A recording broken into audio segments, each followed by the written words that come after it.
संगमनेर वनपरिक्षेत्र भाग 2चे अधिकारी श्री सागर केदार साहेब यांची नागपूर या ठिकाणी नियुक्ती झाल्याने त्यांच्या जागी धडाडीच्या कर्तव्यदक्ष अधिकारी सौ नम्रताताई हिरे यांनी पदभार स्वीकारला आहे। सौ नम्रताताई हिरे या अगोदर दहिसर, डहाणू व ठाणे या ठिकाणी पदभार स्वीकारला होता।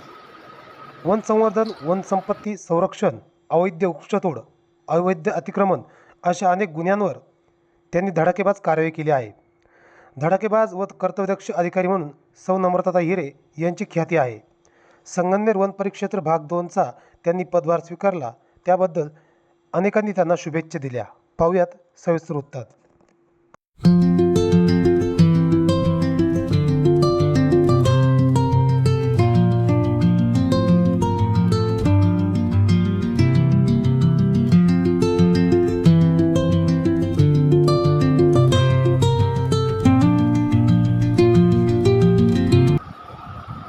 आज संगमनेर भाग 2 वनपरिक्षेत्र अधिकारी म्हणून सौ नम्रताताई हिरे यांची वन अधिकारी म्हणून 29 येथे त्यांनी पदभार स्वीकारलेला आहे।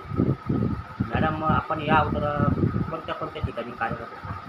मी याआधी ठाणे सर्कलमध्ये डहाणू डिव्हिजनमध्ये दहिसर संरक्षण या पदावर प्रादेशिक रेंजला काम केलेलं आहे। त्यानंतर डहाणू डिव्हिजनमध्येच vigilance mobile squad RFO Charoti म्हणून काम केलेलं आहे आणि आता ही माझी तिसरी पोस्ट आहे।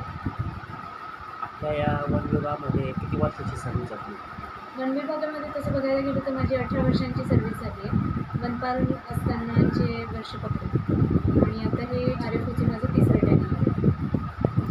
या वन विभागामध्ये आपण काम करत असताना, सेवा करत असताना असा कोणता प्रसंग का तो प्रसंग आहे की तो आपल्या कायम स्मरणात राहिला? अतिक्रमण निष्कासनच्या कारवाई मी ज्या माझ्या दहिसर रेंजमध्ये केलेल्या आहेत त्या, आणि मी वनपाल असताना जी माझी पहिली पोस्टिंग होती कसनसूर भामरागड डिव्हिजनमध्ये, तर त्यावेळेच्या अनुभवांचं मला स्मरण आहे। आजपर्यंत आपण कोणत्या कामाबाबत जास्तीत जास्त त्या कामाला आपण चालना दिली का? जे कामं इथून मागं तुमच्या यायच्या अगोदर तुमच्या कार्यक्षेत्रामध्ये डहाणू वगैरे ठाण्यामध्ये तर ती कामं पेंडिंग राहिली की तुम्ही आल्यानंतर अशी कोणती कामं झाली तर ती नागरिकांसाठी एकदम सुखा समाधानी? कामं प्रत्येक आरएफओ आपल्या जबाबदारीने योग्य प्रकारे करतच असतात।